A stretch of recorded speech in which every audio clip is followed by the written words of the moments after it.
Ilang mga taniman sa Benguet apektado na ng andap o frost. Pero sa kabila ng pinsalang dulot niyan sa agrikultura, andap nakakatulong naman umano sa turismo. Si Janice Dennis ng PTV Cordillera sa sentro ng balita. Hindi nakaligtas sa epekto ng andap o frost ang mga patatas at sweet peas sa kalahating ektaryang taniman ni Rocky Lynn sa Amam, Balili, Mankayan, Benguet kahapon. Anya, halos lahat ng itinanim niyang patatas at sweet peas ay apektado ng andap. Aabot sa 120,000 pesos ang tinatayang halaga ng pinsala na idinulot ng andap sa kanyang pananim.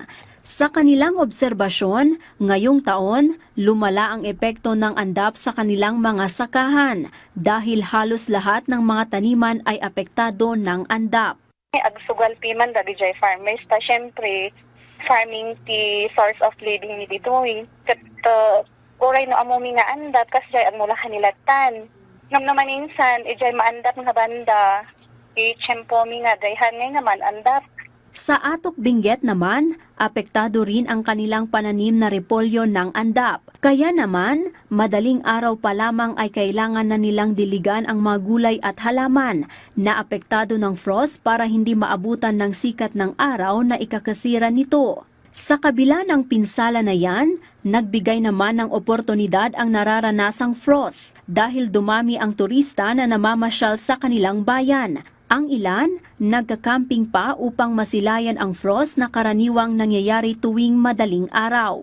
Dumadami kasi kapon lang may nagtatanong na kung nag-frost na ba. Parang alam na nila. Tapos may isang turista na nag-check-in para lang makita yung frost andap. Binalot rin ng andap ang mga pananim sa Madayman, Kibungan, Benguet. Naramdaman rin ang andap sa Mount Pulag.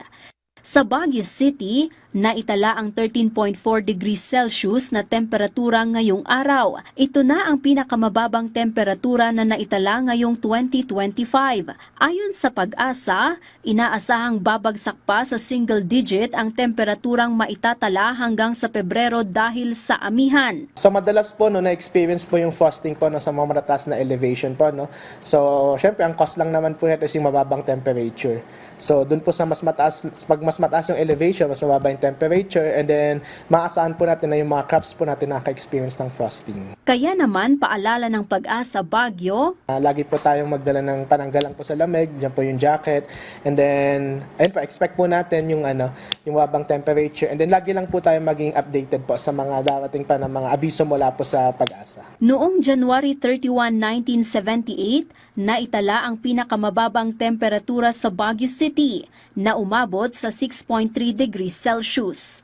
Janice Dennis para sa Pambansang TV sa Bagong Pilipinas.